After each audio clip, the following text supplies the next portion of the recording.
public service media are facing severe competition, but it's also a question of the media usage. So the public service media will need to convince its users that digital media can also be other things than entertainment. It could also be news and current affair programs.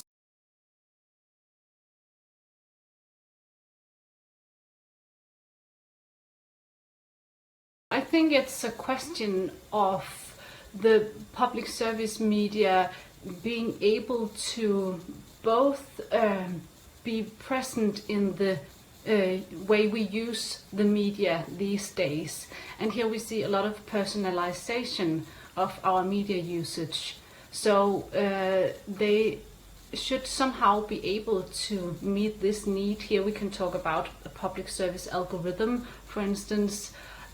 But otherwise, I think it's also important to keep focus on the tradition within these media. They have been around for 100 years, and they have played an important role in playing a role to the society.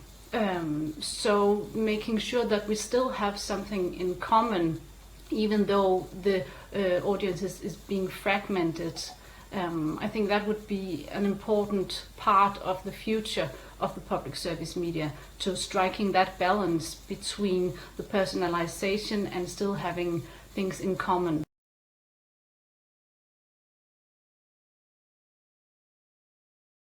I think this question points back at one of my first points, that digital media can be something else than immediate entertainment.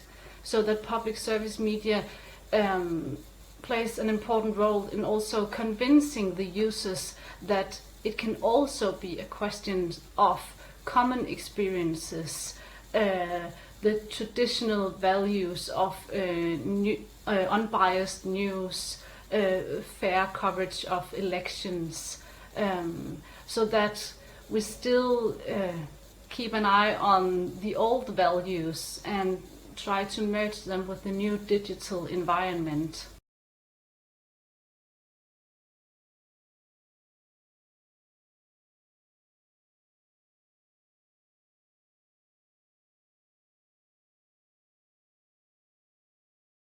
In Denmark, as you pointed out, we have seen severe cutbacks, and DR, our main public service institution, has many opponents among the politicians and the private media players.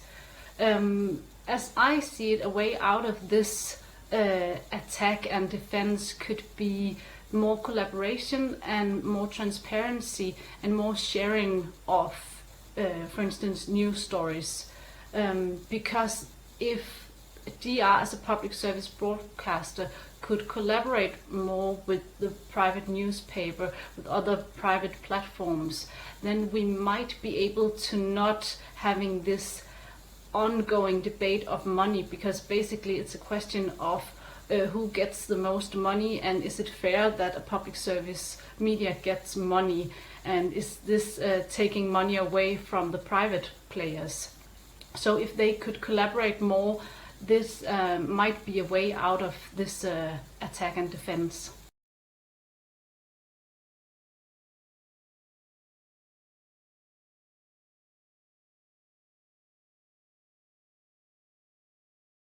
My most radical idea would be to withdraw public service media from platforms such as Facebook and YouTube. In Denmark, DR is allowed to be present on Facebook and YouTube, and it's important channels to draw viewers and readers and listeners to DR's own channels. I'm aware of that. But still, this way, a public service media is contributing to traffic on global media players who we do not have anything to say over in the larger perspective. So my radical idea would be to withdraw from these platforms and somehow come up with a public service alternative for this. And of course here a way forward would be to collaborate amongst the European public service media institutions, my guess would be, to make alternatives to the international players on social media.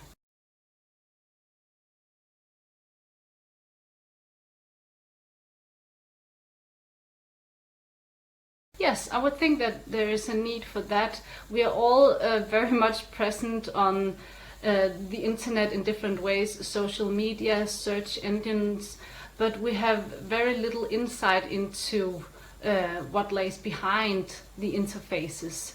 So I think that the public service media could have a future here in collaborating and then lifting the remit into the new century, into our new ways of using the media, and thus staying relevant also in the future.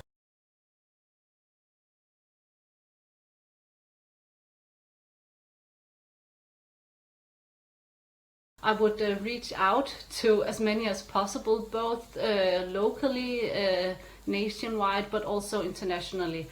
And I think this goes for both working together on news stories. We have seen some really good examples where journalists within Europe have collaborated on very important documentaries, important stories for all of us, but also locally, so we don't fight over the same money. So I would reach out.